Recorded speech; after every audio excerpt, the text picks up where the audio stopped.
I'm about to move on over to the next portion of the show. Be sure to subscribe, and don't forget to be leaving comments. Join the Crimson Mountain, link down below. Up next, we have the Ghosts of Gaming. The floor is breathing dust under busted priceless glass. One more token in my hand, but the cabinet won't last. The screen keeps chewing names with a hungry static grin. You left your mark in ash, then the whole place caved back in. Hear the hum in the walls, hear the buckle of dread. When every wind turns in, every lost time back. Ghosts of the game, the arcade is on fire. It's all rotten and forgotten, it's all corrupting and renouncing. Ghosts of the game, you keep falling behind you. It's all rotten and forgotten, it's all corrupting and renouncing.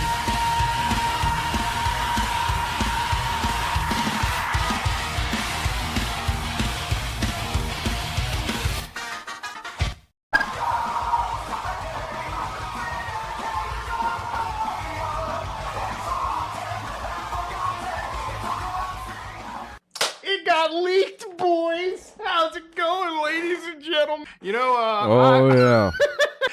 I kind of missed this whole situation. I took a little break, and then all of this, the leaks started happening. So here we are. I got 3 videos lined up from Mutahar that I'm going to be checking out, because I want to know everything.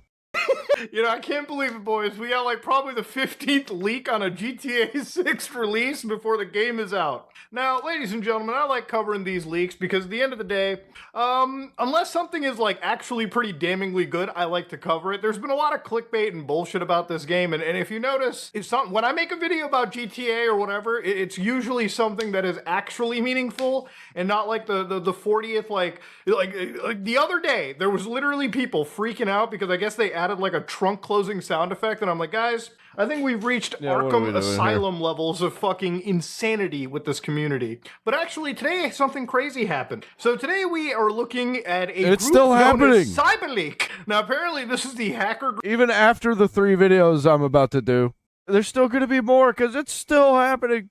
He released a video, and then more stuff happened. That has apparently been leaking Grand Theft Auto 6 Video 1, the full map basketball video, sneak peeks. I don't know why you would give me a sneak peek when, at the end of the day, you just gave me the whole ass thing.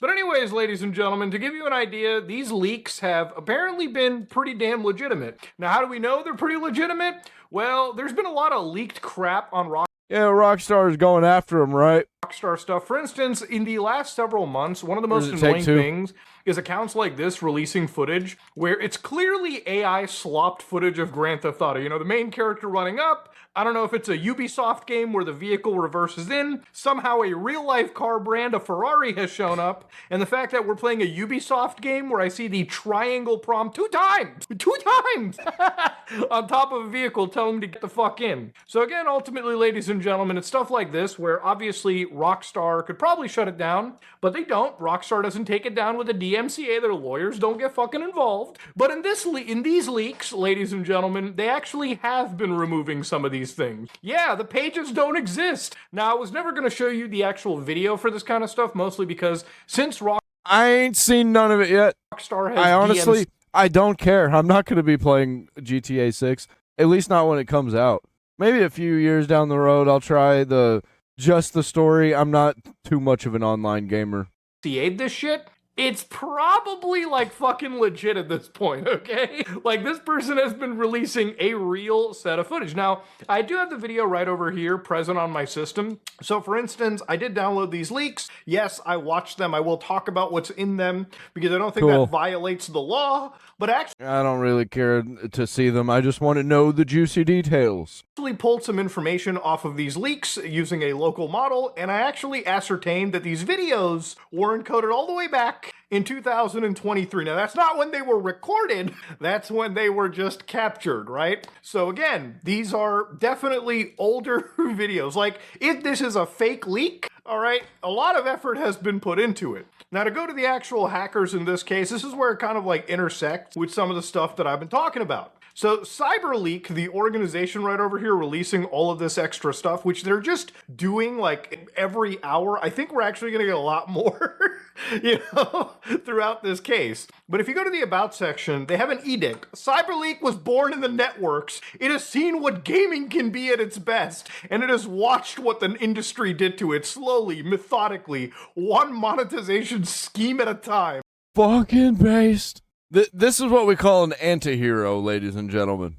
Or an anti-hero group. I don't know if it's more than one person. Publishers sell licenses and call them purchases. They ship unfinished games and call them living services. They lock content on discs and call it DLC. They kill games and keep the money. Every year, anti-consumerism tightens its grip, and every year, gamers get less for what... Yeah, I agree. They pay for. To fight this war, CyberLeek is raising funds for a secret project, so they're not going to reveal it yet. Yeah, they're gonna have to be competing with free, because they built this system, Okay, it's not a cash grab. It's needed for the infrastructure needed to strike, as well as the security and protection required to withstand the corporate counterattacks. So yeah, this is an organization. If everything was physical and not digital, existing on the internet, then shit like this wouldn't be happening. That has a crypto coin attached to it, which obviously, let's be real with you over here. Anything like this, one of those situations where throw money in, they're going to exit with the money, and you will have nothing. So please do not actually be doing this. Unfortunately, in this case, it seems like there have been a lot of buys. By releasing this GTA leaked footage, you can see people putting in buy orders of like $100, $7, $5, $19. So yeah, I guess... I guess there is a financial incentive in this, and it does seem to be working. So before we read more into their manifesto, I'm going to look at one of their map leaks. Now, again, I don't think this would violate like a DMCA thing, but from what I understand, if this is real, Rockstar could, in theory, probably shut this video down. And I guess if they do that, then ultimately, the end of the day, fuck.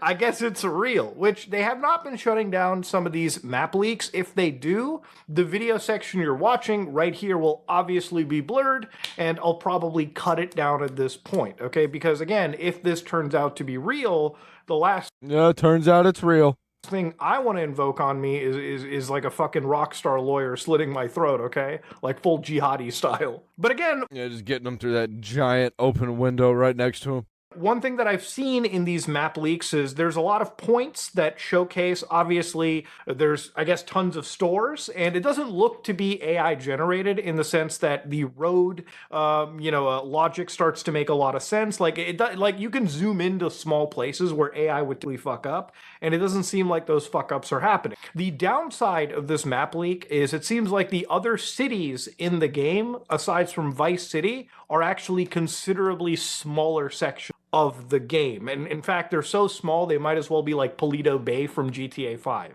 which is a pretty big kick in the balls for me, because ultimately, at the end of the day, I wish this game, since it's a state now that we're going to, Leonida, Vice City would be the big main city, but there would also be two other cities that I would imagine should have at least been like Los Santos sized, right? I mean, how long have people... I think they were focusing way too hard on things like pumping gas and cleaning a motorcycle. That's some things that I was seeing. Like, I saw a couple of screenshots of that. I haven't watched any videos. I've only seen clips of screenshots. I haven't seen any clips. I've seen nothing. That was the only two things that I saw. Is there anything else that I saw?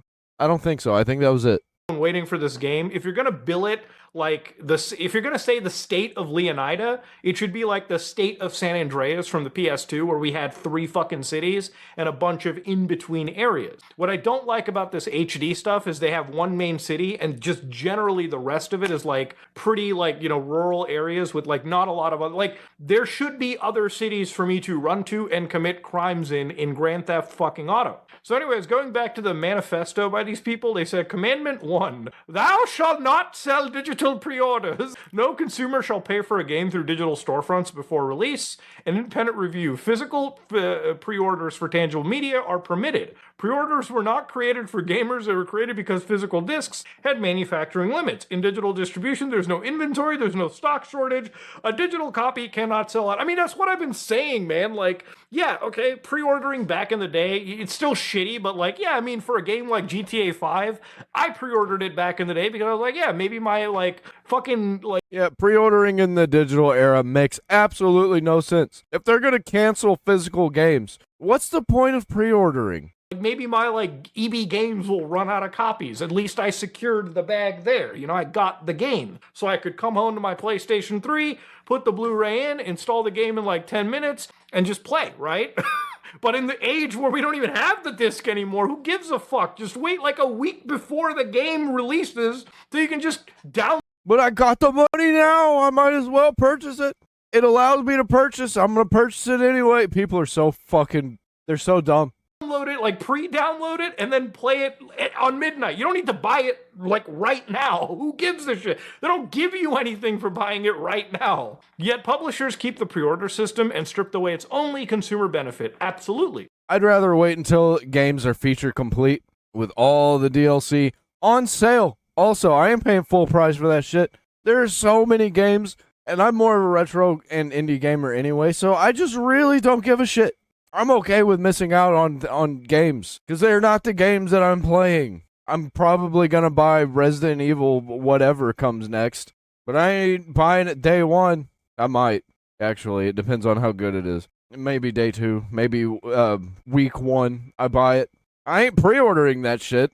If publishers want revenue before launch, they can press discs, print boxes, put them on shelves. Well, they do print boxes, just those boxes have codes in it now. Commandment 2, thou shalt not sell fake single-player DLC. No publisher shall sell access to single-player content already presented in the base game files the consumer purchase. Means no unlock keys, no 1 megabyte placeholder files, no toggling the variable from lock to unlock for content already on the disc or in the download. Which I guess they're talking about the Ultimate Edition, which obviously, as we all know, comes with all this extra content, which absolutely exists on the base game. It's just, unless you decided to pay Rockstar money, this 95 Grody Cheetah will not spawn in your save file unless you gave them the extra $20, which it seems like gamers have majority of the people pre-ordering this have absolutely put in the extra $20. So... And you know they're just going to make it available later. That's what they did with GTA 5 with its pre-order bonus. They just made it available later. And there's going to be way cooler shit. Like, why? It's like exclusive Pokemon card, I guess. It's like, I got to do it for the exclusive Pokemon card. Again, I don't know how effective the gamer is in that case, right? Commandment 3, thou shalt preserve single-player content. Any game featuring single-player content. Except it's not even like a Pokemon card because this shit's digital. Content must include an offline fallback state. When server support ends, the publisher must release a full patch that unlocks all single-player content for local, indefinite play. I wonder what's going to happen with GTA 5. Are they going to allow it to still be purchased and played online, or are people going to have to figure that shit out themselves? I guarantee you they're going to shut it down eventually. They have to. There's no way. And then what's going to happen? Is just GTA Online gone forever? The Crew had single-player campaigns. People paid full price. Then Ubisoft shut this down. And then the final word. These 3 commandments are the floor, not the ceiling of what is acceptable. If publishers violate them, they will be targeted. CyberLeek will continue to disrupt their operation until they issue a public statement and apology with a concrete commitment to fix the harm they cause. Now, yeah, that ain't happening. So we're just going to be watching this battle commence forever. Now, here's the thing. If this is all true, and the footage that I've seen. So let me talk a little bit about there's 2 clips that exist so far. One of the clips is of Jason. Oh, there's way more than that now. At the home that was shown in trailer 2, and he basically jumps down, and it looks very close to the physics engine of Red Dead Redemption. Very shockingly close to the point that I thought, did somebody just mod Red Dead 2 with all this content? But that's not the case. The surrounding visuals matched closely to what we've seen in the trailer. Like, even the areas that we saw from the overlooking shot in trailer 2, you know, a lot of that surrounding area that you wouldn't have seen feels logically filled in, and it doesn't seem like bullshit. Jason can pick up a basketball and throw it around. The second clip is more of the substance. So basically you're driving around and, eventually Jason impacts his car with like a delivery vehicle. The delivery guy gets out San Andreas style, when you piss off an NPC and they're like, I gotta fucking pick a fight with you. You get out of the car, start beating the shit out of them. There's like a health meter, a stamina gauge. And what's interesting is there's like an honor system, so like a negative emoji kept popping up every time you like fucking smacked the dead guy, which I thought was kind of real. Like I thought this is where it was getting into like the fake territory, because I was like, oh, are they really just copying all the UI shit from Red Dead 2? So eventually the cops show up and, he gets a 2-star wanted rating. I'm pretty sure they started working on Red Dead 2 and GTA 6 at the same time. He gets into his vehicle, which every vehicle now gives you like the name and like the year that it was manufactured. So in this case, it was the 70s Vapid Ganado. And underneath it, there was like an engine like core health bar from like, the same style Red Dead 2 has. And then a gas bar. So I don't know if fueling your car is a thing would be interesting. I'm personally not against it. The game also, underneath the wanted stars, had like 3 icons. So there was an icon of a coat hanger. So obviously saying that the cops recognize your clothing, you better change your clothes. If you don't want the cops to catch you, they had the vehicle. So the cops recognized the car that I was escaping in. And I think it was like the face as well. So I think that's like a slight push that if you are caught by the cops, switch off to another character, cool it down for a little bit. Now here's the thing, right? I am not like opposed to the game having more realistic views, like realistic simulations. I think that's what I want from GTA 6. For anybody that, has... Is there going to be too much? Is it going to be basically bloated with a bunch of, hey, isn't this cool? Like Red Dead 2? I didn't like Red Dead 2 as much as Red Dead 1. Especially right there at the beginning. It takes so long in the snowy area. That's always my complaint whenever I try and go back to it. I'm like, man, I just want to get to the actual game. Is that what this is going to be like? A whole bunch of bullshit? Whole bunch of little mini stuff that you can do? And no substance to the actual game? Oh, man. Well, I guess we'll find out.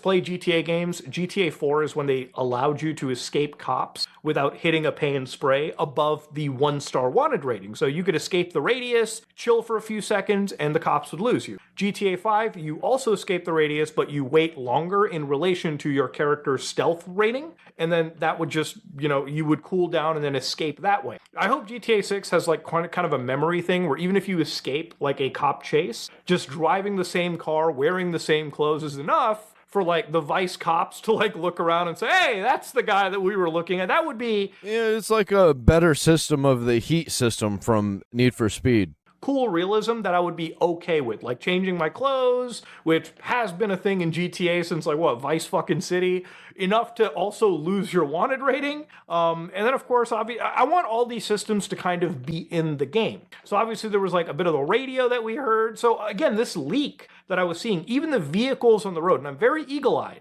they were exact like matches for the same parody car brands in the GTA universe. So point is, if what we saw was fake, and I don't think it is fake, because if it was, Rockstar I don't think would be issuing all these DMCAs. But even if it was fake, it's such a well done fake that I think the community's having a fun time thinking, oh my god, what the Oh yeah, that's why I'm talking about it, because this shit is just fun to me.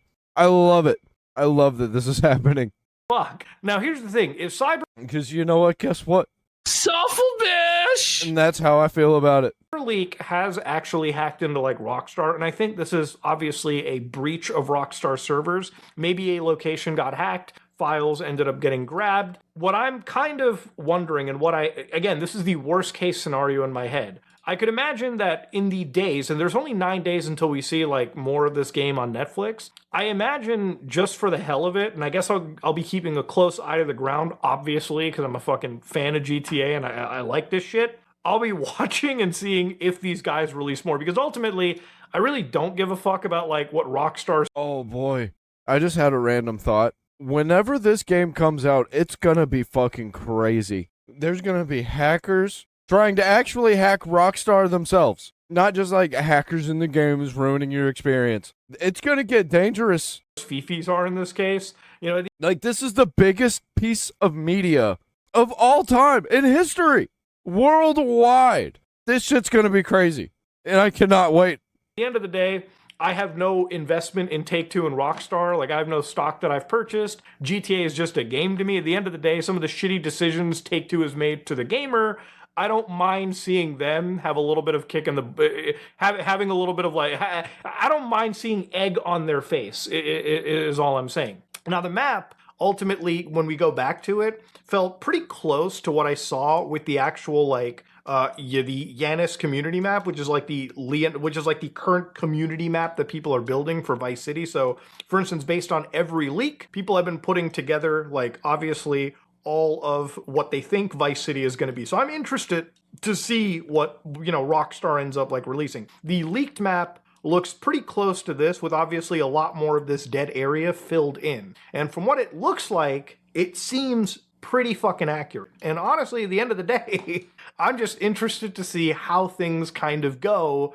from here, right? The worst case scenario, and again, remember, this is the worst case scenario. Remember, crypto groups did not hack Rockstar the first time. The first time, well, this wasn't a Rockstar hack, but if you remember back when the first trailer was coming out, the leak happened where somebody slapped in, like, buy BTC. So obviously, there's an incentive for hacker groups to, like, come in, promote whatever token they have or just the ecosystem, and profit off of the hype that surrounds GTA. But if CyberLeek is pretty serious about punishing Rockstar, I think the worst punishment is if somehow, somewhere, CyberLeek decides to leak, like, a 2022, 2023 build of the game that people can download and run on their systems. Oh boy. Would be fucking... And somehow, I don't doubt that would break all of the models that they have ever built. Oh man, I hope it happens. You're damn right I'm going to be downloading that shit. I mean, no, I'm not. No, I'm not. Don't tell Rockstar. No, I'm definitely downloading that shit, though. Why wouldn't I? See GTA 6 leaked before on PC? Like the actual game being leaked. And I'm pretty sure dude's playing it on PC. Whoever's leaking it. Or the actual, like, it's happened in the past before. I remember Watch Dogs ended up getting leaked a little bit. Half-Life 2 famously was one of those games that also got leaked, and its hype levels are probably, comparatively at the same level as what GTA 6. So, again, wild fucking shit, man. When the army is using GTA 6 allegedly as a recruitment mechanisms to re-enlist in, the hype for a game... It better not be gay. ...is pretty serious. And ultimately, at the end of the day, I'm just here... If it's gay, it ain't gonna work. Here for it, man. I'm here for the shit show. Good, bad. I'm just watching from my little corner of the internet. Ladies and gentlemen, let's fucking if you go. Like what you saw, please like. Yeah, next video. Hello, guys and gals. Me, Mutahar, and boy, I think things are getting nuclear. Now, yesterday I talked about Grand Theft Auto 6 getting leaked. Ladies and gentlemen, today the hacker is continuing to leak even more footage than I thought before. Hell yeah, they now, are. Look, I normally wouldn't, like, here's the thing. Let's fucking go. This is kind of weird for me to cover because I want to start off by saying I don't endorse a hacker breaking into servers, stealing, a video game that is stealing anything in general and just releasing it online, okay? Look, I'm just somebody that's here to talk about something that I find interesting. Now, obviously, this... And by him saying that, he loves this shit. And so do I. This has gotten even more interesting since yesterday, and I'll explain how. So, Oh boy, I love it.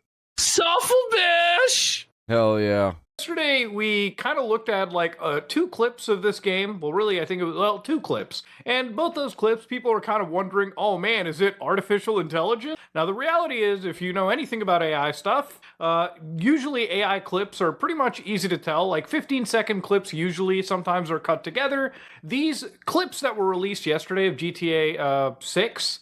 the leaked build of it showed that there was at least coherence to the world, meaning that this guy was flipping the camera around. Things weren't popping in and out of place, as we've seen in AI-generated games as well that I've played on my channel. You could look at AI-generated Minecraft, for instance, and just flick your face around, and the character will constantly be bumping in and out because it's just trying to make the next frame make sense. Here, you could clearly see a rendered world. You could actually see... Yeah, I've tried some of those Minecraft games. I've tried a whole bunch of AI games. They're just not there yet. I mean, I think we should be able to generate things for a game. You just can't play a game that is running an AI model trying to generate a game.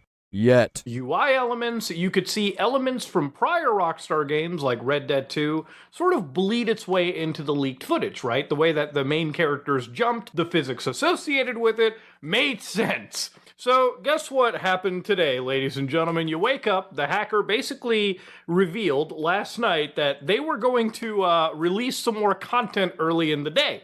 So it seems like, the day came, everyone was like, the hacker's fucking around. Well, they released more footage. Now, apparently on the dark web, on a forum known as Dread, apparently this hacker was sitting around leaking footage on the dark web, but I guess nobody was really there to, listen to it.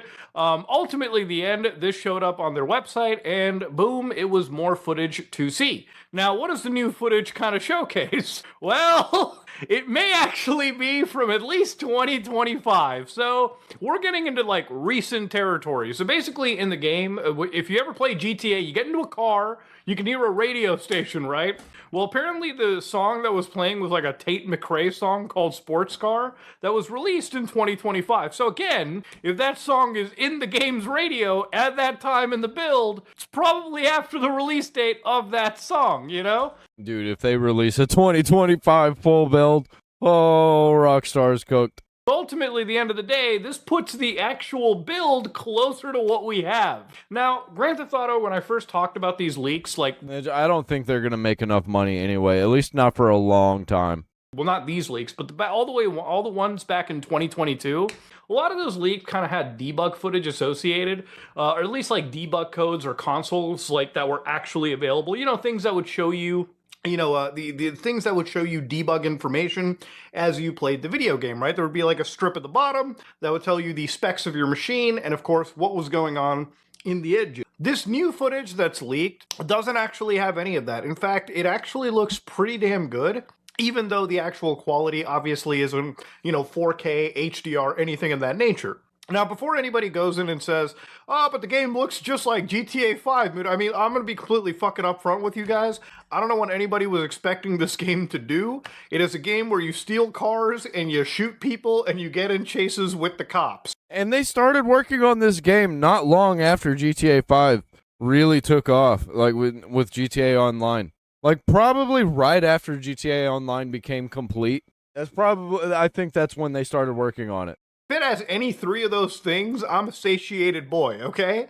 Now, ultimately, from my analysis on everything that I've seen, the visuals genuinely do look better. There's aspects of ray tracing that look pretty impressive for even running on a console, or at least targeted to a console. There's aspects of the game's simulation that I find pretty impressive. Yesterday, I talked about when the main character got into a police chase, cops now start to identify your clothing, who you are, your vehicle, all of that stuff. There's fuel systems, there's, limited inventory spaces. All of these things kind of feel like Rockstar looked at Deus Ex, or they looked at a lot of these immersive sim games and they realized, hey, you know what? How do we apply some of those things and make the world living and breathing? It feels like a game with that level of thought almost, or that level of simulation. I've never played the new Deus Ex games. I've only played the very first Deus Ex. I think I should probably check them out. The only reason that I didn't is because I hear that it just didn't have an ending, and the ending got canceled. So I just never checked it out. Is it even worth it? Applied across an entire world. Now, it also feels a lot like Red Dead Redemption 2, except in the modern day. So regardless of how you feel on that, I'm personally okay. I find that shit pretty cool. I'm sure that there's Yeah, it's whatever, man. some people that are like, fuck, man, I actually have to fill up gas? I actually have to goddamn, think about what weapons to bring? Fuck that, People just want, rocket launchers and chain guns they can pull out of their asses, and I understand it. There's a whole wide variety, okay? There's, casual GTA fans since the top-down era. There's people since the GTA 3 era that had everything available, and then there's, us that are going into, that modern era. I've lived through all of it, so... GTA 4 is still the best. I don't think GTA 6 is going to top it for me. I don't think it can. I genuinely enjoy what I've seen. Now, in one of the most recent clips... I think GTA 4 became a hit for me by accident. I don't think that people realize how good that game still is. that kind of came out. Obviously, they showed more of the police chases, so cops are now able to track you. You know, after you've already lost them, they'll still be searching for you, and that's where you have to change your clothes. You have to, like, fucking change your car. It seems like some police vehicles have, like, built-in trackers, so if you steal a cop car and you think you got away, they can just LoJack that shit. There's even aspects where they kind of focus on things like flipper zeros, like this might actually be, like, a portion of the gameplay where, like, if you're trying to steal like an Infernus or like something super What is that, like Watch Dogs? high end, you probably need to have access to like a flipper. They're just taking all of the GTA clones and mashing them all together. But honestly, I want a Sleeping Dogs 2 or a game like Sleeping Dogs that takes place in America. I don't want something as big as GTA 6. I mean, it's fine, it's whatever. But I really want some smaller GTA clones again. What happened? Why can't we have these? Did Saints Row kill them all? Is that what happened? Or I guess they'll call it like fucking dorsal or some shit like in the universe. And as long as you have one of these, you should be able to hack into the high-end cars, right, and steal them. So it seems like there's a lot of thought and there's a lot of like elevation into each aspect of the gameplay, which I think is pretty interesting. So overall, look, I'm a GTA fan. This is a game that eventually I will play. And unfortunately, the only thing that's kind of holding the thing back for me is obviously the lack of physical media. Now, yesterday when we talked about this CyberLeek guy, these hackers, they used the stop killing. I don't even care about physical media. I only care about DRM rights. I want things to be DRM free. I want to be able to move the files around, make my own physical copies. I want to be able to buy custom-made physical copies from places. Wouldn't that be cool? Games movement is sort of like I guess you could say a crutch to sort of hold up their reasoning. But remember, at the end of the day, these guys are nothing more than, you know, crypto guys. So at the end of the day, when you look into their actual project, one thing that is pretty obvious is these people are making a fair bit of money, it seems, off of this crypto, or at least this is effectively one of the more important aspects. Now, yesterday we briefly touched upon this, but to give you an idea, the growth over here has started all the way from down here, and it's kind of remained steady up here.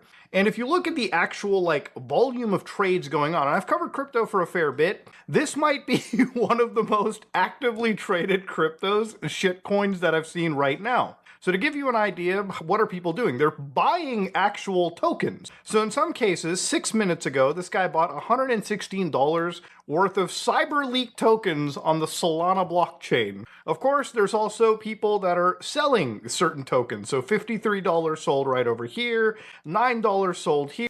Honestly, if you buy any of this shit, you deserve to be rug pulled. Why? Why would you do that?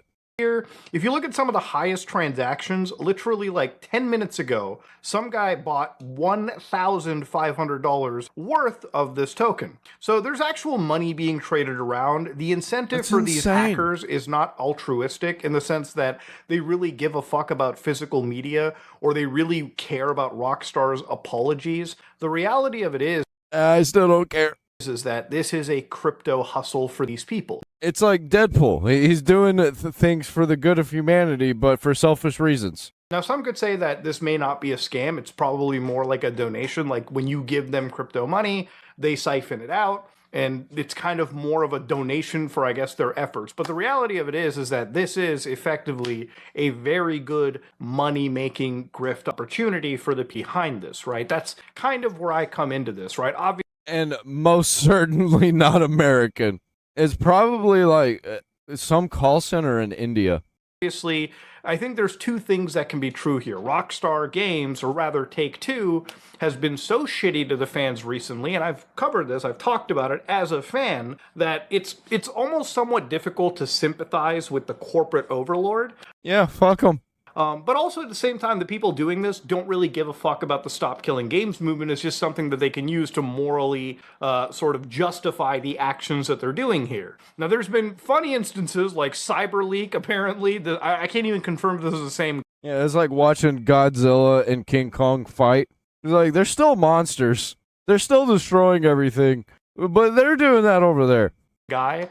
But it'd be funny because they're in the Rockstar Games like actual Discord going twinkle twinkle little leaks, showing off what no one seeks. Vice City glowing in the night, GTA fans chasing every sight, twinkle twinkle little leak. Now if that's the real person, that's pretty good. Ballsy. Yeah, that's the energy that I like to see.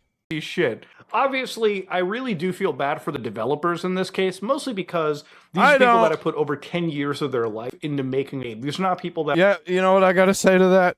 Selfish. are in this to get, I guess, ultimately the people really making money on this are probably the shareholders, Strauss Zelnick, and all the Rockstar. other chair people that are fucking that don't even play the game to begin with, right? This Yeah, like is really Rockstar. a passion project from a lot of people that have basically put together one of the best long-running franchises, something that I hold near and dear to my heart. Long running, only because it takes so long for a game to come out. Now, again, a lot of people have speculated that too, that this guy is related to the Lapsus hackers, the original 2022 hackers, and I can't 100% confirm this whatsoever, but there was talks back in the day in 2022, 2023, when those leaks happened, that there might be a source build, like sort of like source code is sort of floating around on the internet. But this is where things change a lot. Obviously, look, Take-Two, you might be like, well, they're going to send assassins and nuke your house. The reality is they're an entertainment video games company. While they are very protective of leaks, obviously, as we've seen, the moment you start getting into places like the Russian Federation, like this guy could be living in like Karachi, Pakistan for all we know, and nobody would fucking give a nobody is finding him then, okay? This guy is literally taunting them. In one of his leaked footage, he had like an actual cutscene, like portions of a cutscene play, where one of the characters, Cal, goes, "It's okay, I'm behind a VPN." So he's kind of like actually taunting Rockstar Games, Take-Two with this shit. Now again, notice what I just said, cutscene, which is what makes this really devastatingly scary. And it really just begs the question, what have you become? You have become the thing that you parodied this whole time. They really should be leaning into these leaks instead of trying to take them down. There are ways they could do it, and it would be hilarious and great marketing if they just owned it, but they don't know how to do that because they're corporate freaks. It seems like the footage that we're seeing as It's like we're living inside of a GTA game. today comes from a very, very, very, very close to the release build. Not obviously the release build, clearly, but it's pretty close. And the thing about it is I don't think this guy is stealing like developer footage that somebody's just sort of recorded. I think, and again, this is speculation from me, I think this guy might have access to a near completed build of the game, if not a completed developer build, which means one of two things, okay? It means either this guy, look, if you wanted to get really conspiratorial, either it means this guy is like connected somewhere in Rockstar and they're just doing this as a way to raise hype, which would be insane. Or Rockstar is doing it themselves. Like the dumbest conspiracy theory, even I'll admit that clearly. And obviously, Rockstar has been razor quiet over this. They're not saying a single fucking word, which means they're pretty damn, like, I would say, worried about what comes next. And Or they're doing it themselves. I don't actually believe that, but that would be hilarious. And if it came out that that was a thing they were doing, I would buy it. this is where, if there is a leaked build of the game, I'm wondering if eventually, and right now, that would be the nuke in this situation. Dropping that nuke, meaning releasing that build to the internet, would be absolutely fucking devastating. The fact that we've seen cutscenes, this guy has access to, it seems, the storyline of, and again, with a leaked build, I'm kind of worried that the final like cutscenes, the entire story could effectively be leaked out well before the game actually releases. And if a build does show up on the internet, people can download it and basically play GTA 5, whether it be on a jailbroken PlayStation 5 or, maybe even on a PC, right? Considering the fact that if it's a leaked developer build, it shouldn't be difficult, or at least it may be possible to have it executing on like a Windows environment and you can just play the fucking game start to finish long before it gets released, right? Which would be it happens. Completely devastating for Rockstar Games. Like, it would be completely devastating for kind of the community in that way that are like genuinely anticipating this game. Yeah, fuck it. Fuck them. Selfish. Because I'm sure while this game will sell billions of dollars of it'll sell tons of copies, no doubt about it. But I think having it leaked early it's still going to be devastating, especially considering the fact that the PC version isn't even announced. Oh man, I hope it happens more. And if this game gets leaked onto PC, More the games. first way people can play it is More on PC, leaks. that would be insane. The other insane part about it is how poor the game would actually look if it's released. Remember, leaked builds are not 100% complete, or maybe they shouldn't be. There's still going to be aspects that are missing. There's still going to be things that are wrong. So if that's the first way... I would rather play the free developer build than pay however much they're charging for this game. $80? Yeah, no thank you. I'll pay like $5 in a few years. Somebody chooses to play the game, it's going to be a bad memory. Considering the fact it may work really well in the beginning, but it could just break as time goes on, or certain aspects may not even be integrated into the game. We don't know. But, it's not uncommon. Obviously, if you've been following any of this stuff in video, if you've been following this in video gaming, back in 2023, Insomniac Games had a leak, which leaked out builds of Wolverine, early builds that somebody could run on their computer. But there were also cases where Spider-Man 2's assets got so leaked that obviously people from Brazil decided to take the assets from that leak and just fix it up and release it. And in some cases, they actually unironically made a better PC port than Sony and Nix's actually did, which is kind of fucking wild. But yeah, because these people were passionate about doing it, and they're just trying to make money. Happens when a build gets leaked. Half-Life, even if they were the people who made, in quotes, the better version, were chasing money, they were still chasing money using Spider-Man 2 instead of literally anything else. Half-Life 2, one of the most anticipated games of the early 2000s, ended up actually being partially leaked. A build was accessed because a server was left unsecured on Valve's network. And obviously this was grabbed. The individual dealt out the entire source code for the source engine on October 2nd, 2003. Unfinished builds were given out. Obviously, even Gabe Newell had to come out to the community and be like, can you guys just help us track these hackers down? What the fuck? So ultimately, I can imagine that right now at Rockstar, there is full-blown absolute fucking panic because nobody knows. An hour from this video's release, you're watching, there could be a chance that a massive story spoiler comes out. There could be, 10 minutes of raw gameplay that show features that, Rockstar is probably... By the time I get around to playing it, because I don't pay attention to games that I plan on playing, probably, I'm sure there'll be memes of the ending, but I'm not playing it for the ending, honestly. I'll forget all about it, and when I pick it up in a few years, nobody's going to be talking about it. And I can't wait. Yeah, I can. I can wait my entire life. I don't have to play things. I don't have to. I don't have FOMO. People need to fucking chill. Waiting for their Netflix stream to do. Or, here's an even wilder thing, a fucking 200 gigabyte leaked build could exist on the internet with a torrent file that anybody can grab and download. And that would just be an insane situation. Ultimately, at the end of the day, I don't think it goes, like I said at the beginning, I am not somebody that is for this. I'm here to watch the fireworks, but clearly behind this, at the end of the day, as a GTA fan, Rockstar Games, the developers who have spent, a decade plus of their life building this game, I do genuinely have a lot of, sympathy for them. Because at the end of the day, nobody wants their work to be leaked. Nobody wants this shit to be, given out, especially in a state that is not 100% complete. Or they're working at a gaming cartel, though, so I don't feel that bad for them. They should be working somewhere else. If they're actually good at their jobs, they wouldn't be working at a corporation. You just got so many people that are good at a little bit of something that you can get them to work for over a fucking decade on it and make it good. But that model is so unsustainable. They're not going to be riding off of GTA 6. They're going to be riding off of GTA Online 2. And how well is that going to do? Obviously, GTA 5 didn't do well enough because they had to shitify it. Reflective of the final product. So yeah, at the end of the day, I don't think the hackers in this altruistically, absolutely whatsoever. I don't think they give a fuck about the Stop Killing Games movement. I think it's mostly just a crypto grift. And, I think they probably do.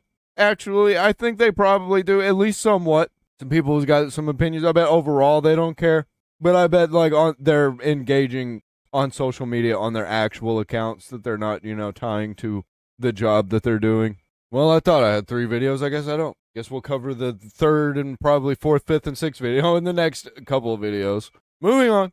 Sony is in a state of disaster right now. They are still facing major backlash. They're always in a state of disaster. Media. We just heard the announcement that they are going to be overhauling and rebooting Horizon Hunters Gathering after the backlash that they faced, and apparently internal tests went very poorly, and they have bet on the wrong horses consistently.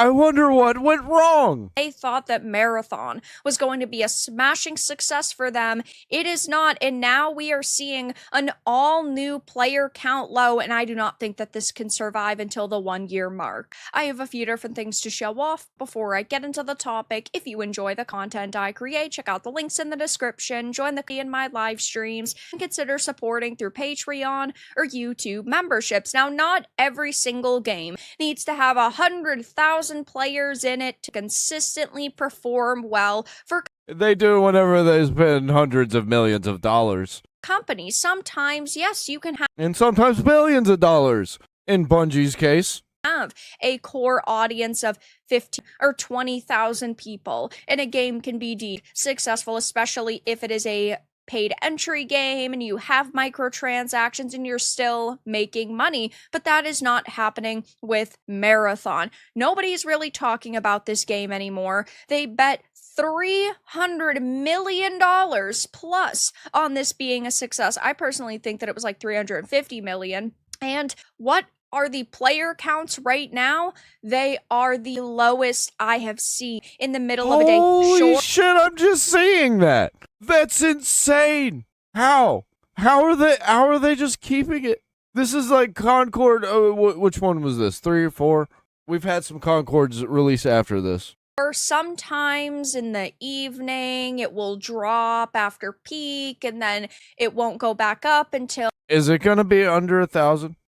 around lunchtime the next day. What's I it at understand now? that happens with many games because people are sleeping, because people have to go to work, obviously. But in the middle of the day, Marathon is currently at 2,485 players. This is absolute abysmal. And the 24-hour peak is 4,020. Yeah, as I'm speaking, it's at 1,781. If we go back to the weekend, peak that they had was 4,565. These are the best numbers that they are getting now. And look, I understand that there's some people out there who love It'll jump up to like 8,000, maybe even 16,000, and people will cheer. They'll act like that's a win. Holy fuck, they're so cooked.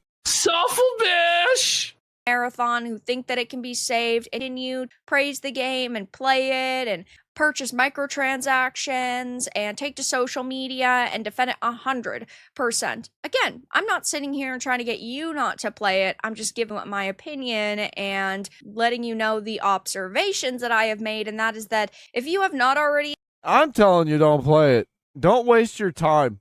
Play something else. That's the problem here. You could just play something else that's better. invested in this game, I would highly suggest you don't, because there is no possible way that this is going to be a game that they are going to keep these servers up for. Yeah, they're shutting it down. Sony's been known to do that. There is no possible way that they are making enough money to keep this game afloat, because we know that this game's primary platform is PC. So if that is still the case, and we haven't heard about it in months, but if it is still the truth, that means that what? Console has maybe 2,000 people in game per platform. So maybe Xbox has 2,000 people and PlayStation has 2,000 people, and that's it. That would be just the worst case scenario, having under 10,000 people in your game. And the talk about this game on social media hasn't gotten any better.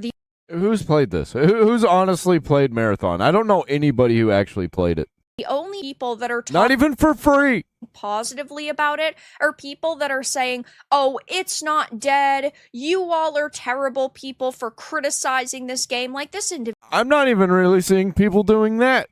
Individual. The F you mean death of a game. The effing thing is still alive, for crying out loud. Here's a screenshot of the Marathon subreddit where people are saying, we need more play. If you go to places like Facebook or Threads, nobody's talking about it. You'll see somebody every once in a while like, I don't see the problem. I think it's fun. But most people that comment, even in the leftoid areas that I'm in, they're like, oh, I just completely forgot this game existed. Or like, holy shit, the servers are still up. And there'll be a lot of people that are like, oh, you're using Steam numbers. I don't think those people are even real. Because they've got to know by now that That's stupid as shit to even say. Players, and we need to get gamers supporting this title. And don't forget that just a few weeks ago, they tried to bring players back into the game by doing a marathon revival week, saying, oh, and it did not work. The game isn't dead, but we all need to come together and support these developers and show those evil chuds You're gay! that this game is thriving, which didn't work out at all whatsoever. I mean, even when they had done the free-to-play Awful bitch. couple months back, that basically brought in Too bad. nobody So sad. knew who actually purchased the game because it had peaked at 40,000 players, which technically isn't even half of what release numbers were, but those are people that were coming back for the new season launch and people who were giving it a go. But judging by these Woke One was crazy, huh? figures, those people didn't buy copies and aren't interested Yeah, all these Woke One games, they're gonna be gone. in the product I'm using Woke One facetiously. that Bungie has made, which is really depressing because Bungie has made some phenomenal games in the past, but I just don't think that their modern teams of developers are capable of that at all whatsoever. But hearing people cope like this and say, oh my god, the game is still alive, for crying out loud, and it's not the death of a game, is a little bit sad because maybe they I'm seeing people everywhere for everything that have this kind of attitude toward everything. And it's so, like, Yorch Torch Games has kind of shifted to talking about this. He's still, like, calling for, like, hey, the industry needs to correct itself, but he's still leaning into the toxic positivity, which, whatever, man. Whatever. genuinely do not know the situation that this game is now facing and the hole that Bungie has thrown themselves into, because if you are going to believe numbers that have been circulating, they put $200 to $250 million into the development of this game, never mind the marketing. So all in all, they probably spent $350 million on this game. 2,400 people in your experience isn't going to cut it. You need people consistently coming back to play your live service experience, because this isn't just a single player game that How did it cost so much? That's what I want to know. How in the fuck did they spend hundreds of millions of dollars? Looking at other games compared to Marathon, what I've seen, how? How did it happen?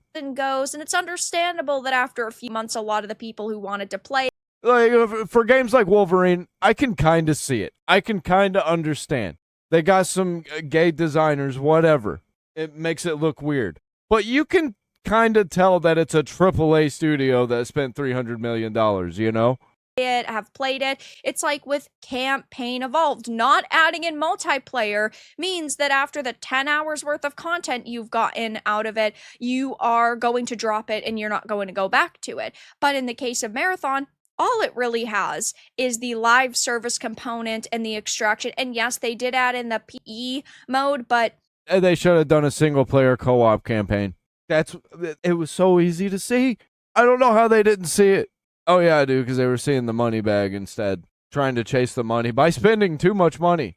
Because the more you spend, the more you make, right? even that wasn't enough to bring people back. And that was like a last-ditch effort for them. That wasn't supposed to But don't worry, investors. The player counts are right where we thought they'd be. That's what Sony says. release until the end of the year, but they pushed forward their timeline and said, oh, we're just testing it out. We want to get people's reactions and see what your responses are. And the response is silence and crickets and sorrow, because nobody is interested in this title. And so, yeah, I think that they have definitely fumbled with the game in general. I mean, when you have people posting about how you released a new weapon in your extraction shooter that people can extract with, it just goes to show that you don't even know what your game is. Why would you ever put non-extractable loot in an extraction shooter? This is what happens when you decide to hire activists first and foremost, and you hire people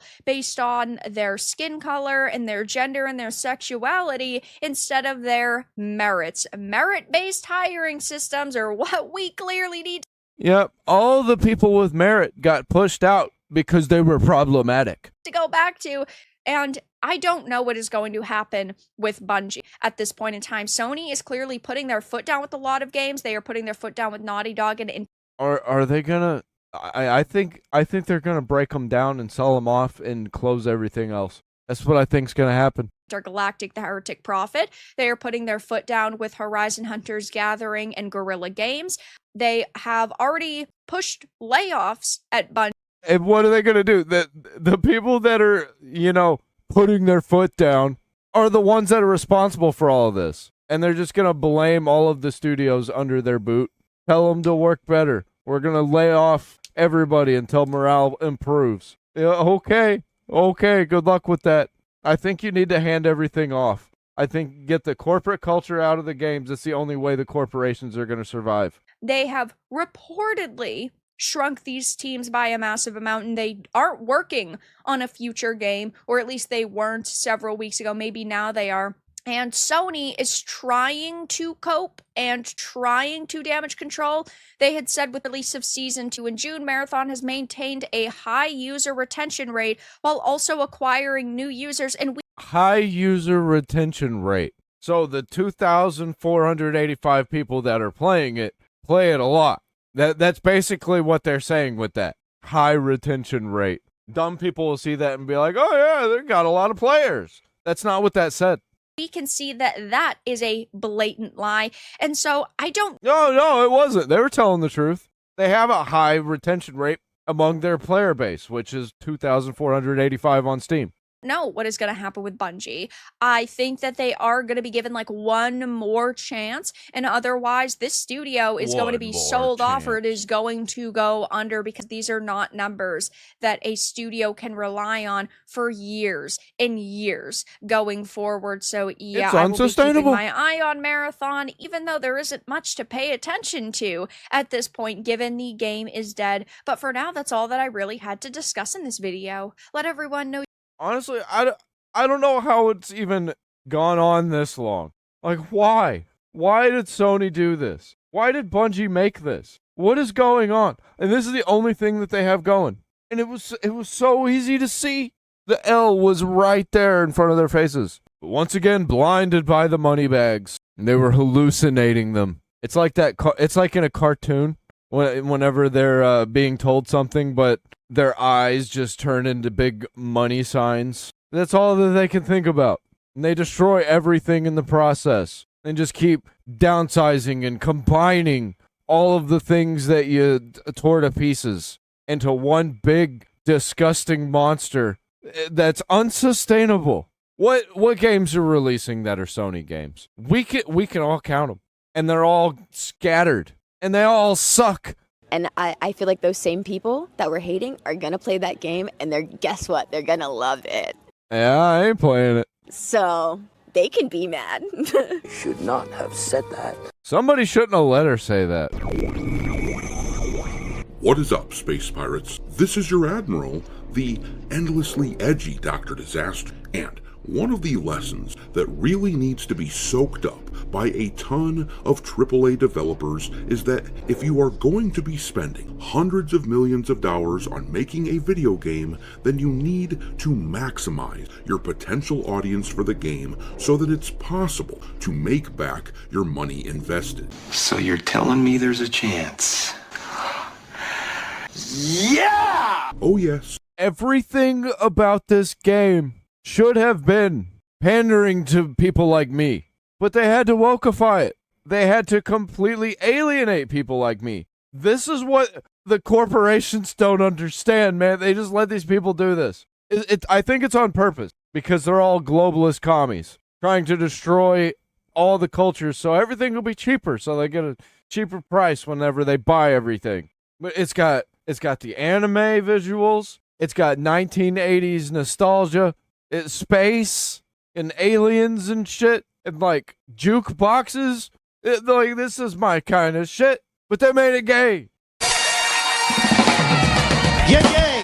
There is definitely every opportunity for a studio to accomplish this, and no, the secrets to broadening one's audience is not simply to throw as many minorities and women characters as possible into a game, thinking that that suddenly creates an opportunity for an untapped audience of people who were waiting to supposedly see themselves in a game and thinking that they will swoop in and buy it now. The people that were not buying games before might vocalize how much they love when a studio does this, but that does not meaningfully change their spending habits. Most of them will only pay that studio back with praise. No, the best way to maximize an audience is by making... Yeah, for every one time that they give money to Naughty Dog, they're gonna make 1,000 posts about it.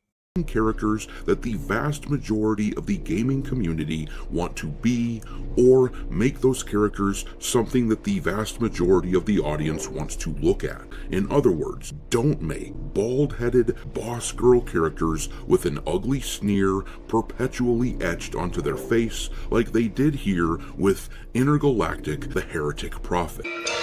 It's that, like, whatever millennial culture, drama student attitude. I fucking hate it. You are one ugly motherfucker. Just imagine if, instead of the intentionally ugly female character they were using in this game, they decided to Oh, they're making a statement about beauty standards. With someone like Nathan Drake from their... And then you see the actor guy who's obviously a recognizable actor, and it just takes me out of it, man. Uncharted franchise. Up there at the top. Or Joel from The Last of Us. Or hell, if you want a female character, then Ellie. And she's an actor too. I recognize her from Shameless.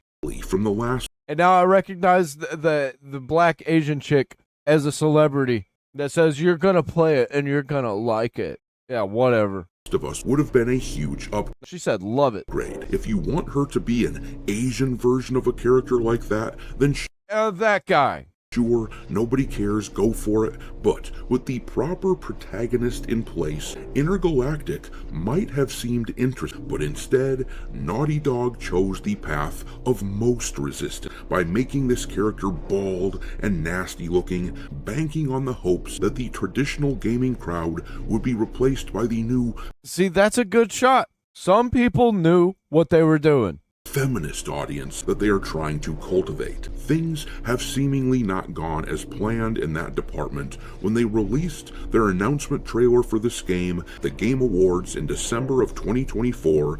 Well, take a look at the ratio for this turd on the official PlayStation YouTube channel. They got ratioed at a damn near 3-to-1 clip. It turns out that intentionally making a character ugly does not inspire them to love a game's concept. Instead, the gaming community's reaction is pretty much...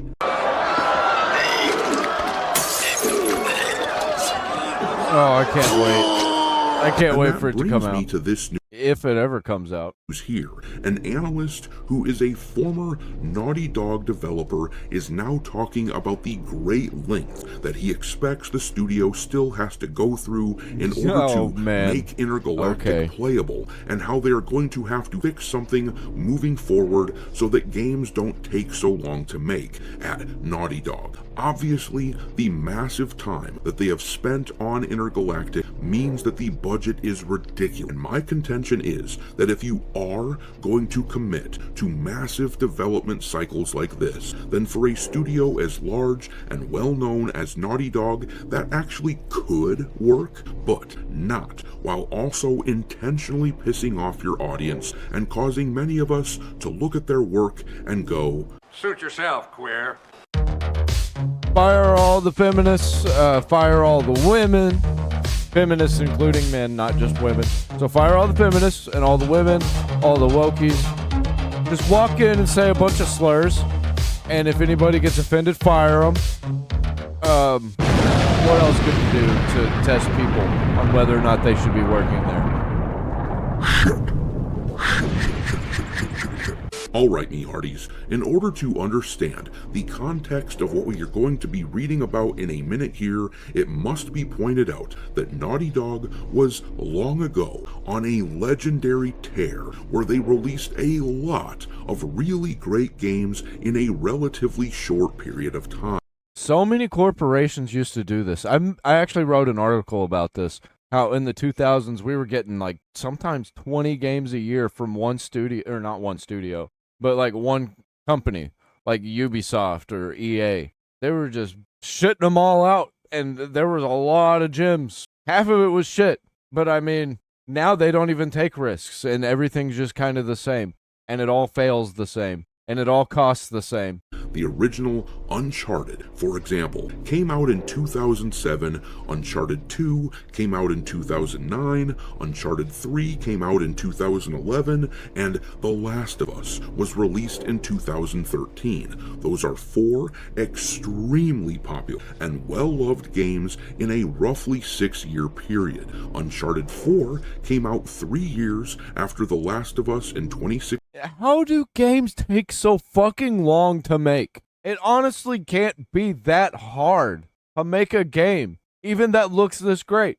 If Expedition 33 can do it, if Baldur's Gate can do it, I just don't understand.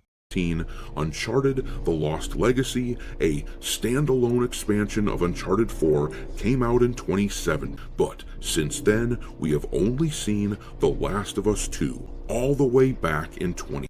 All they need to do is just make PlayStation 3 games. Literally make games for the PlayStation 3 again and just release them now on all of the major consoles like PS5, PS6, whatever.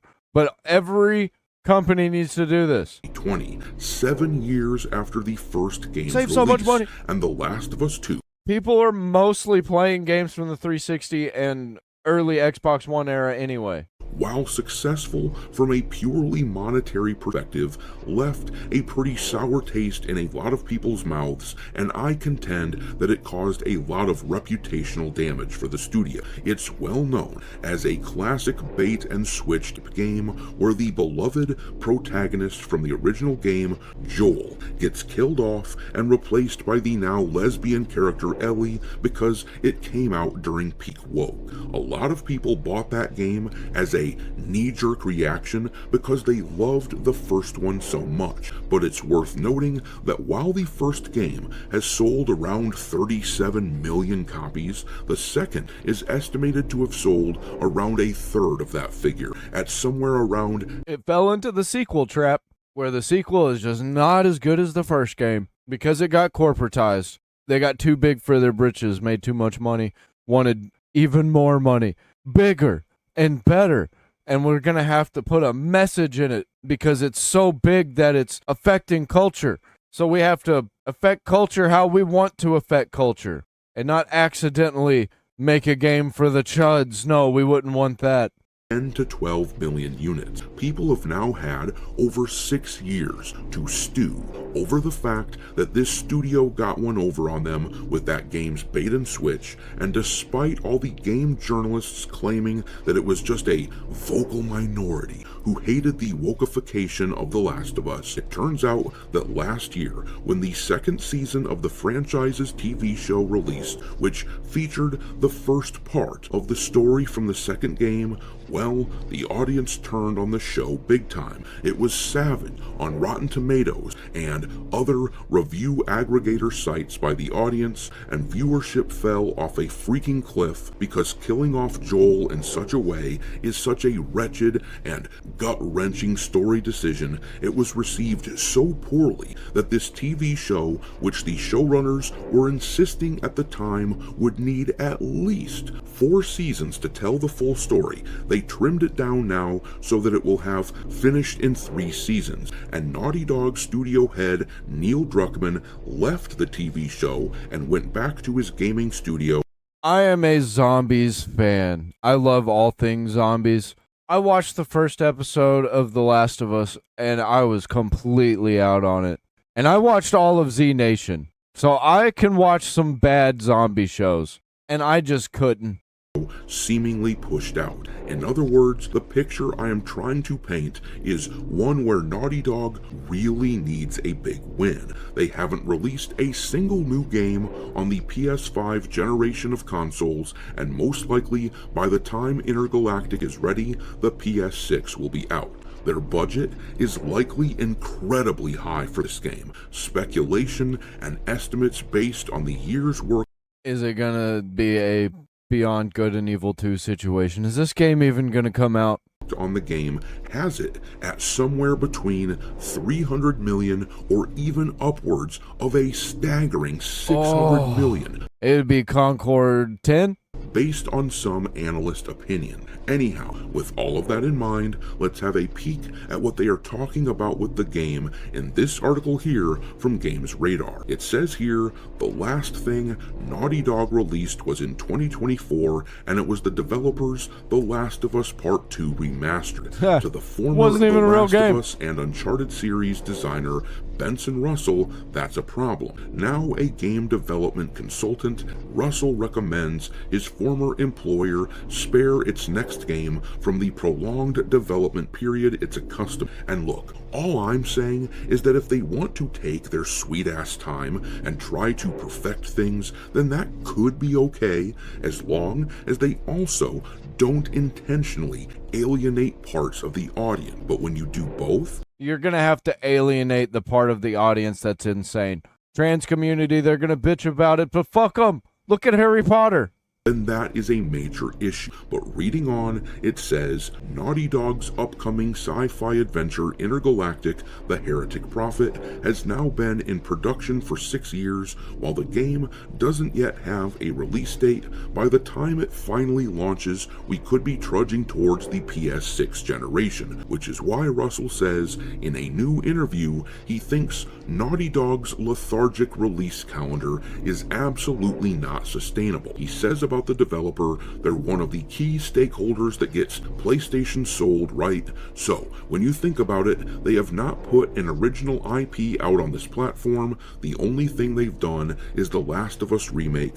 Russell guesses the Heretic Prophet's protracted production period is the result of another Last of Us 2 situation, his term for Naughty Dog's eagerness to map a concise story to overstuffed gameplay. It might need to be edited in that regard now, as it needs to be edited in the regard of not being woke bullshit.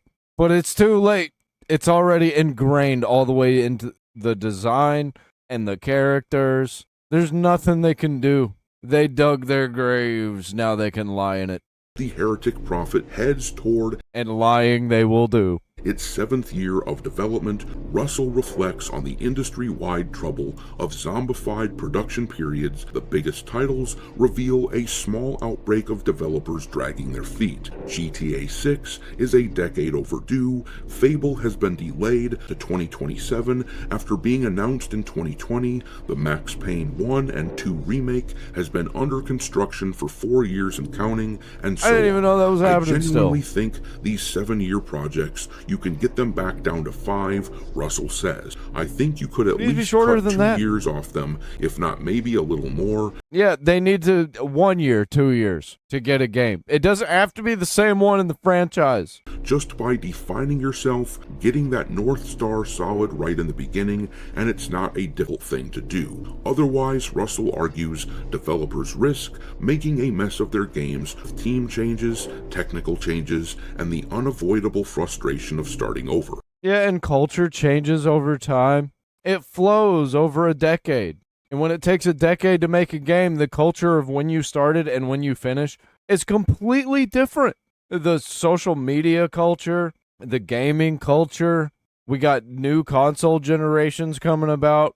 And I think a lot of this phenomenon where large studios are getting tons of money pumped into them as they take forever to put out new games, it's explainable by a few things. I don't think the people working in these studios are actually in love with their jobs anymore. They aren't the autistic gaming nerds who couldn't get it out of their heads until the game was finished. They aren't people like that. Too often these studios are littered with HR HR ladies and the communist activist types who are just super lazy and don't actually care about the work they do. For them, it's just a job, and it shows. 7 years for development is wild in a world where development tools have been upgraded so much. And then, when you add in the fact that games that do eventually get made are often designed at the expense of gamers, trying to subvert them with progressive slopaganda rather than being made for them, well, it's not hard to see why the industry is deflating so rapidly. Most of these imbeciles deserve it. Anyhow, make sure to hit the like button on this. Awful bitch! You're gay! You're gay. Do you ever tell yourself something you really want to be true? Like, I am sticking with the workout this time. I am finishing this game before I start another one. I am going to put out a video every single week. Well, the people making our games have got... I've been trying to do daily content for years, and I just don't do it. It ends up being like every few days. I'm really trying this time, I promise. gotten really good at it too.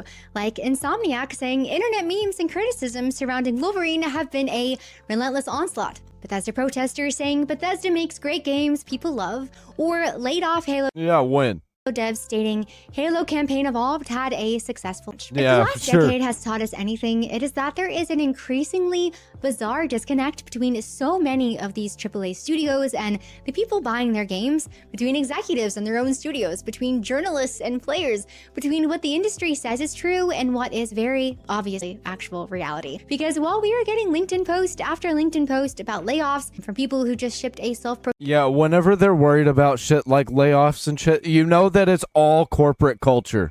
When it's just about jobs and corporatism.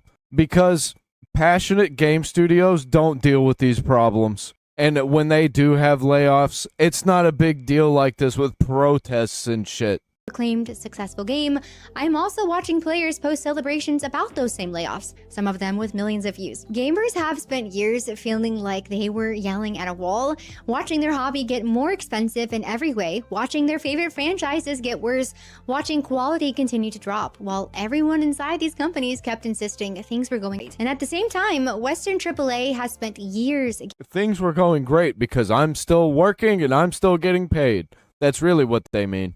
Getting insulated from reality, from its customers, from any real criticism, and eventually from its... And while 2026 may be the year of the horse for China, it is the year of the chud for gamers, and more importantly, it is the year the market has finally stopped letting everybody play. But before we get into Well, not quite.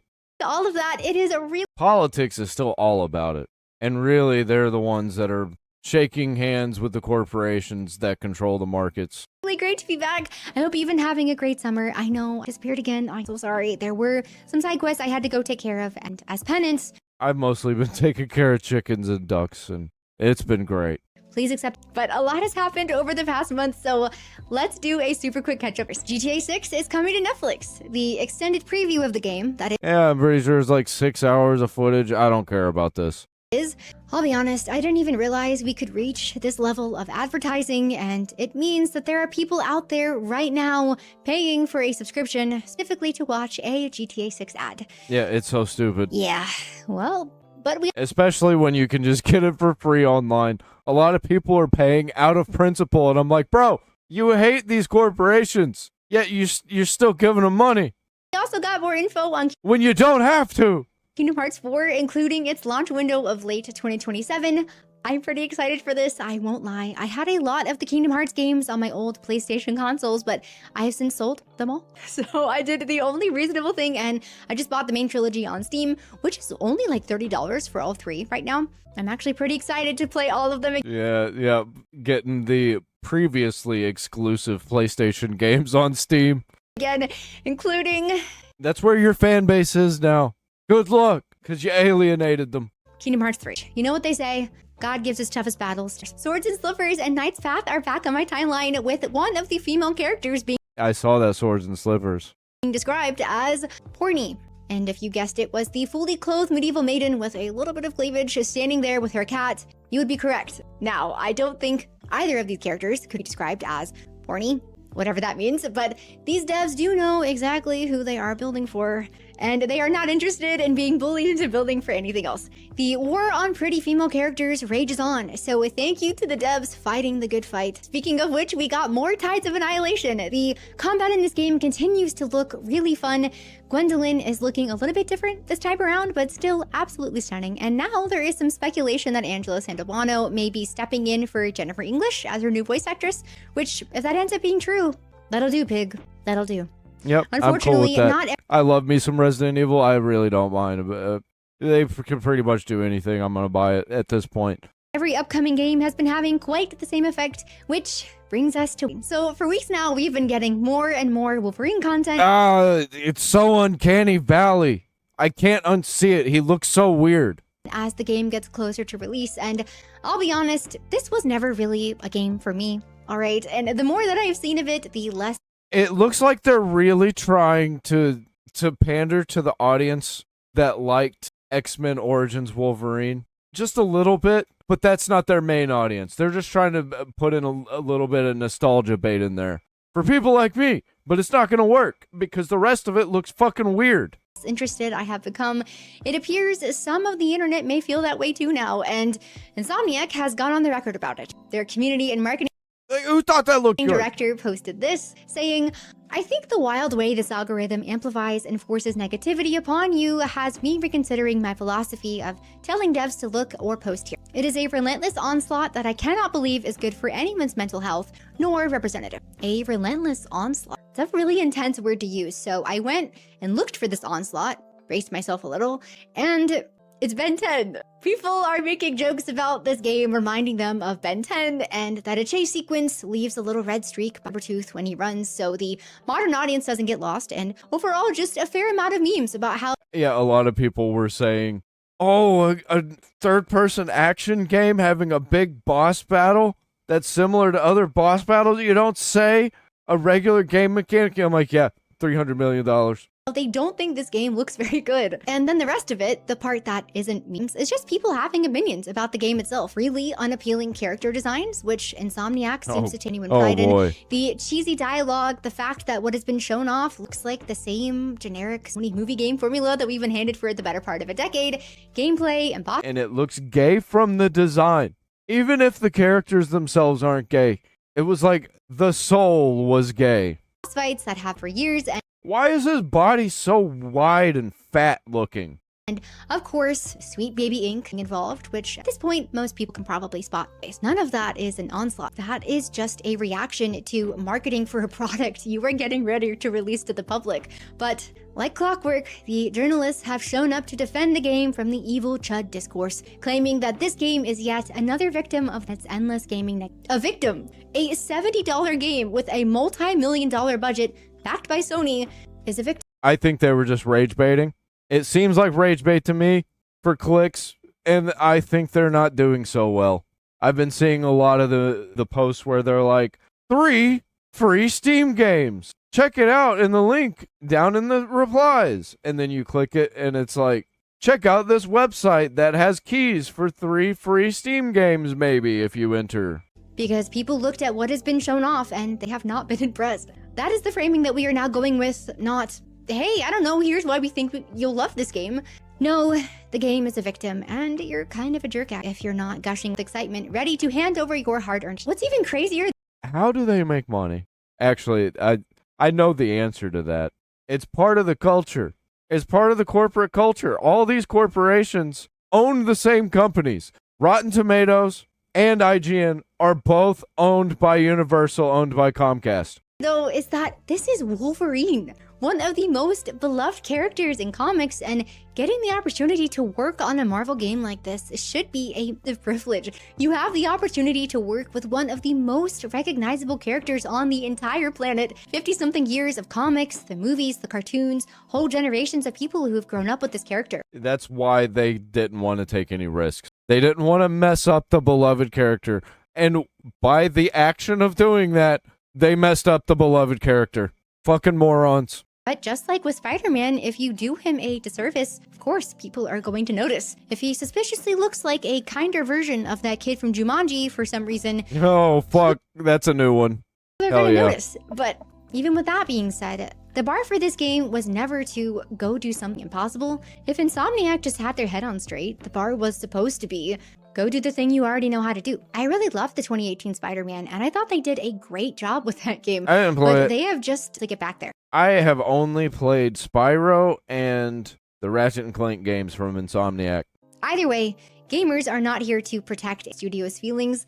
We are the customer, and it is their job to sell us the game. People making jokes and criticizing creative decisions is harassment. And what is so funny to me is how fast the blame comes and how familiar it all feels. We saw it with Assassin's Creed Shadows, which said it was a battle that they fought and won.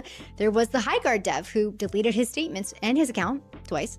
And now it is Insomniac. It is the same with 3 steps every single time.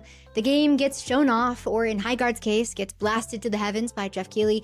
People say what they think about it very bluntly because it is the internet. And then instead of anybody in the studio going, huh, that is an awful lot of people saying the same specific thing, the response that comes back is that the audience is the worst. The audience is attacking us. The gamers are bullies. It's part of the corporate mindset to push this into the social media because morons who are willing to latch on and defend them will repeat all of this, and they'll repeat it to each other, and other people will repeat it from those people without even seeing the original posts, and it just becomes a mind virus, and they know how to manipulate it because that mind virus was created by these international corporations. All a coordinated attack, and they're always the victim. If we just look at the balance of power in this specific situation, on one side you have got Sony, a billion-dollar publishing arm, 50 years of Marvel, and the games press writing before the game is even out. On the other side, a guy who made a Ben 10. Yeah, it just made me want to play that Ben 10 game. So I downloaded it, I got it. I'm going to play it probably tomorrow. It's going to be great. I might record it and put it on my gaming channel. I'll link down there in the description. But yes, it is gamers that are the Avengers level. Speaking of assembling, let's talk about Halo and how somehow they managed to make every possible mistake a Western AAA studio could make. Now, I was never a huge Halo person. I knew what it was. I fucking love it. Obviously, but it was never my thing. It was my older brother's thing, and it was my husband's thing before I ever knew him. The whole LAN party era, I was a bit too young and much more interested in playing Zelda to care about. I was right after the LAN era. I did a couple of LAN parties with Xbox 360s, but it was like wireless LAN, WLAN, whatever you want to call it. This was like right when Wi-Fi was really becoming a thing. Any of that, but Halo is one of the most recognizable IP in all of gaming. I would honestly argue it is Star Wars tier, and even if you've never played it, it is the game that your friend's older brother had, and it is the reason an entire generation of people know what a warthog is. So, watching what has happened to it after all these years, genuinely very sad to see. Halo Studios, which was 343 Industries for most of this, has been making Halo for almost 19 years. Almost 2 decades of one studio basically doing one thing, which is what makes the reporting on Campaign Evolved so hard for me to wrap my head around. So hasn't 343 or Halo Studios owned Halo longer than Bungie did? I say owned, but you know, made Halo. This is true at this point, right? Have they made more Halo games now under their wing than Bungie did? See, Bungie made 5. So we got Halo 4, Halo 5, Halo Infinite, Campaign Evolved. Oh, we got one more to go. An article came out recently detailing an allegedly pretty rough development cycle. Things like not even realizing that assets would clearly need to be rebuilt for this remake, building it. Wait, did 343 do any of the Master Chief Collection? I didn't count any of those. Let's go ahead and not count it. An abstraction for technical work and level design across the campaign, which reportedly fell apart. And again, this is a game that has been around for 25 years, and the studio that has spent 19 years doing nothing but trying to make Halo good again and failing hired another studio to design Halo levels. Oh, so they've had it way longer. And underneath all of it, the studio head reportedly promoted people into leadership roles they were not equipped for, leading to even more awful mismanagement. And then what happened when the game came out and actually reached players? Dude, they hired so many contractors. Whenever you do that and then you lose your contractors every cycle, you're losing the soul. You're not getting the same people working on it who are doing the same things continue what you already made. You have to make a new thing every single time. Once again, unsustainable, especially if you're spending this much time and this much money making. Low numbers across Steam and PlayStation. We had 5 Halo games within a decade, and they were all great. Mixed Steam reviews sitting in the low 60s, a 5.2 user score, the lowest launch player count in series history, and complaints about basically everything. The new missions, the cringy dialogue, the insufferable masculine girl boss, the account requirements, the enemy AI, bugs, no multiplayer, even the AI angel herself, Cortana. They germ at her. It is like somebody printed out the entire list of things that you are not supposed to do to a beloved franchise or, just to a game in general. Almost as if they did it on purpose, because they don't like guns in games. Halo is for chuds. They're all just a bunch of commies. They're working a job. They'll end up working somewhere else. And the longer they take making games, that's job security, baby. If we're just gonna be laid off after every cycle, might as well just make the cycle longer, am I right? And then ran it start to finish without skipping a single one. And the parts that Halo Studios actually added themselves, the pieces that were uniquely theirs, the new missions, ended up being some of the most criticized things in the whole world. What is so crazy to me is that this should have been the safest assignment imaginable. This story already exists, the characters already exist, the levels exist, the game already worked and was extremely beloved. And they already remade it. It's so crazy. Such a bad decision. I called this right out the gate. Loved by an enormous amount of people. You are remaking Halo, and it still turned into a case study of mismanagement, creative disconnect, lack of skill, followed a week or two after launch by layoffs, which we didn't even find out about through corporate announcement, by the way. We found out because people started posting it on LinkedIn. One of the devs wrote that after 6.5 years on Halo and dodging just many rounds of layoffs, it had finally caught up with him. Another dev wrote that his time there ended following the successful launch of the latest game. Successful. But layoffs happen all the time. It's normal. It's not normal. This didn't used to happen all the time. This is only a recent thing. People are acting like it's always been normal. No, it has not. We've just been seeing it for a long time, spread out, but now it's getting faster and faster and faster. More people getting laid off. More changes being made. Just faster and faster and faster. It's great. I love it. Yeah, just keep down the same path. It's the path paved to hell. And while it is hard to grasp, I do think that there is a real chance that these people, the things that probably because this is the language that was being used around them the entire time. That is the only feedback they got. That is what was shared in the company meetings. That was what they didn't want anything else. They pushed everybody out, made everything a problem that wasn't part of their degenerate culture.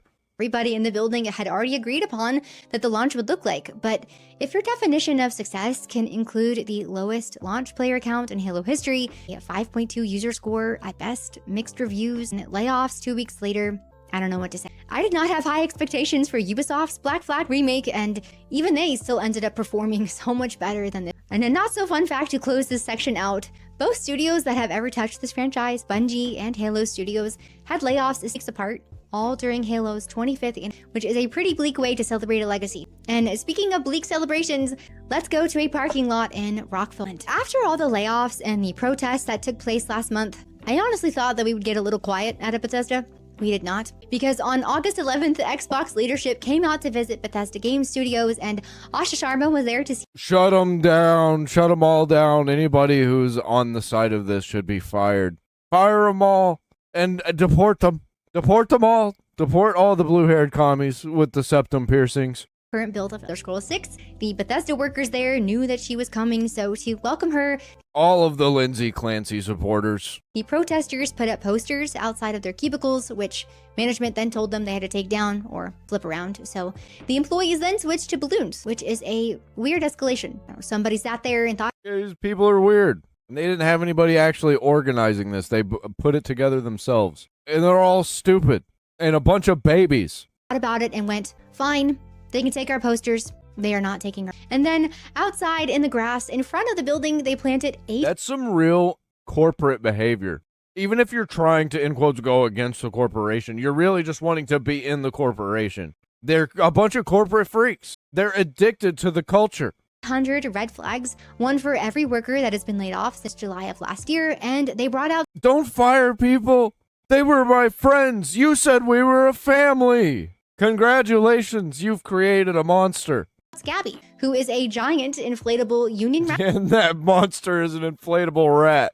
plot that I did not even know existed until this happened. So Asha shows up to all of this, goes inside, looks at the game, and tweets out that the scale and grandeur of Elder Scrolls 6 are incredible.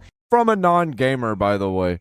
Like, she wouldn't know what looks good. She probably knows what looks bad, like outright bad, probably, I guess. And she is right. That is a lot of grandeur. To which the Bethesda brand account replied, thanking her for the kind words and the wonderful visit. So the brand account is on X doing hospitality, while the staff is on the lawn with a rat. Bethesda, if you can hear me, you've got to wrangle in your union guys, because they are just having the opposite effect of what you probably want. Every time I see them pop up in headlines, I already know that they have just done something that is going to be completely dismissed by gamers, and more importantly, by Daddy Microsoft. But it is not just Bethesda. Since 2022, there have been over 45,000 layoffs in the gaming industry. The projection for this year alone is over 14,000, and you can look at a number like that on top of... It's gonna get worse. I'm not seeing any kind of course correction. Asha Sharma trimmed off a lot of fat, but she didn't do a full turnaround like she needed. Anything else that everyone's been hit with for the past few years and go... They're focusing on the big mainstream IPs that cost $300 million still. All right, that's it. Gaming is dying. Except when you add all of them together, you see reportedly that 95% of those layoffs are happening in the West, with the majority of them in North America. Now, of course, overhiring and mismanagement is real. Corporate greed is very real. They definitely overhire. Especially during COVID, they overhired. But whenever you got hundreds and thousands of people working on games and they take so long to come out, of course this has to happen. Unfortunately, I am sure... If you're really passionate about games, you'll be going to work on your own games and they'll be successful, if you're any good. Very talented people have been swept up in these layoffs over the years, and there is a lack of job security in America. All of those things are playing a part here, but at what point can we also all be honest and say, maybe the hiring practices we put into place and bragged about for the past 5 or 6 years have had a directly negative impact on the games we've been making? We're pushing ourselves into an indie and AA culture. Either do it yourself or it doesn't get done at all. Maybe building teams around DEI targets, ESG goals, ideological fit, social politics, or really anything other than who is actually the best person for the job, who understands what it is we're making, and who genuinely wants to be here is contributing to the unsuccessful launches and cycles. Yep, and I write articles about this every single day. On Substack, now X, over on Medium. It is no secret that there is this environment of toxic HR positivity, especially inside Western AAA, and a lot of it comes from the top down. You are completely surrounded by it. I mean, if you are working at Bethesda, you can quite literally be standing next to a guy with an actual communist tattoo on his neck. I am not saying that to attack him personally. I bring it up because it tells you something about the kind of ideological environment we are talking about here. What do you think the priorities are when that team is hiring? What does internal feedback even look like in an environment like that? Something like, comrade, respectfully, your quest is buns. I am joking, obviously. We all know that there is no real feedback inside these cases, which makes me wonder... The only feedback they're getting is about how awesome they are because of their cultural politics, and how everybody who's giving them hate online are just a bunch of chuds. What these companies are really... I can't wait until I see on Blue Sky, chuds killed another game studio. Oh no, they killed another game. Taking away from any of this, because at the exact same time we are seeing Wolverine, Halo, and Bethesda flounder and lose their audience support, we are watching smaller studios and independent developers put out games that reach absolutely ridiculous levels of success, games that in some cases are putting productions with hundreds of millions of dollars behind them to shame. And it is not because those developers necessarily had it easy. Pocket Bear has dealt with enormous public pressure, harassment, and an entire population of Pokemon zealots preying on their downfall. Both Larian and Clear Obscure got dragged into witch hunts for AI. These studios have dealt with criticism, controversy, and accusations, but did they turn around and start fighting with their own audience base at corporate statement? They didn't have gay design straight up from the ground up in their games. And sure, there's gay stuff in the games. Nobody cares. It's just whenever you have this kind of design, and you know what I'm talking about. It's like they all were in the same Tumblr feeds, or like all on fucking DeviantArt. about the onslaught of opinions and memes and what it was doing to everybody's mental health? No. Now, again, I am not trying to make all of this sound like doom and gloom, because despite everything I have just spent this entire video saying, I really do think we are just starting to see a correction. Was probably always going to come. This current version of Western... We've been predicting this. I said it was going to take a decade, and it's taken a decade. And we're here. Because that's usually how long it takes for a culture to completely shift. That's why we have distinctly the 60s, the 70s, the 80s, the 90s, the 2000s. It's because it takes a decade.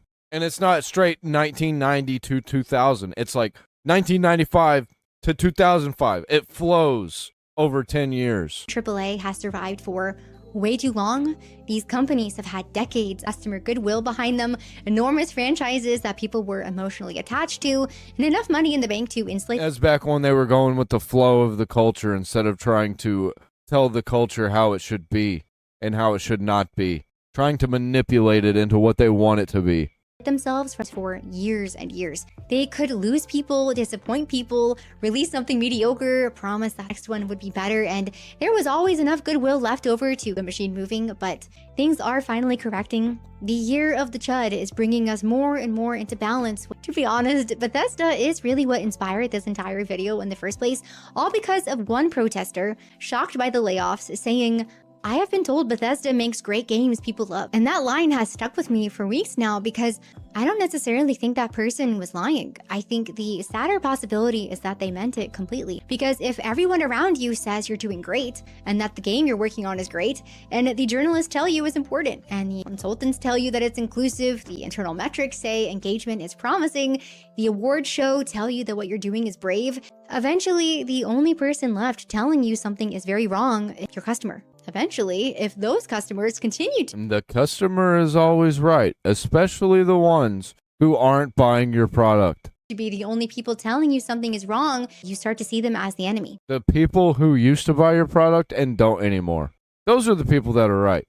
Those are the people you should be pandering to. You can call something a successful launch. You can describe memes and gaming opinions as an onslaught that is terrible for your mental health. You can insist people still love your games, even when you haven't actually given them a game that they've asked for in over a decade. Even if all of those things feel completely true inside the room where you're saying them, it does not make them true in reality. It does not make them true in player reviews. It does not make them true in player counts or copies sold. And it does not make them true in the discourse in social media. All of those things will always be based in reality, and it is about time some of these studios find. If you made it to the end of this video, thank you so much for being here. You're welcome. I would love to know what you think about all of this. And what I said at the beginning is true, by the way. I really am trying to be more consistent with uploads, and I really... Aren't we all?